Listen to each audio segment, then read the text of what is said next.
ఎయిడో, గినాస్కో, ఎపిగ్నోసిస్.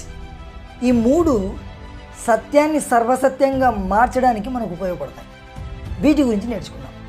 ఎయిడో అంటే వాక్యాన్ని తెలుసుకోవడం. ఈ తెలిసిన వాక్యాన్ని అని దేవుడు దేన్ని అంటున్నాడంటే జ్ఞాపకం ఉన్నదాన్ని. పరిశుద్ధాత్ముడు మనకు జ్ఞాపకం ఉన్న వాక్యాన్ని మాత్రమే వాడుకోగలడు. గినాస్కో అంటే ప్రత్యక్షత.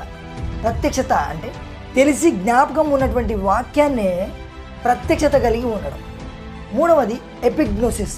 ప్రత్యక్షత కలిగి ఉన్నటువంటి వాక్యాన్ని నెరవేర్పును రుచి చూడడం, అంటే ఆపరేట్ చేయడము అని మనం అర్థం చేసుకోవచ్చు. ఈ విషయాలను మనం అర్థం చేసుకోవడానికి ఒక వచనాన్ని అర్థం చేసుకుందాం. నా యందు విశ్వాసం ఉంచు వారిలో ఈ క్రియలు కనపడతాయి, వారు స్వస్థతలు చేయగలరు. ఈ వాక్యాన్ని ఎయిడో కలిగి ఉండడం అంటే ఆ వాక్యాన్ని జ్ఞాపకం ఉంచుకోవడం.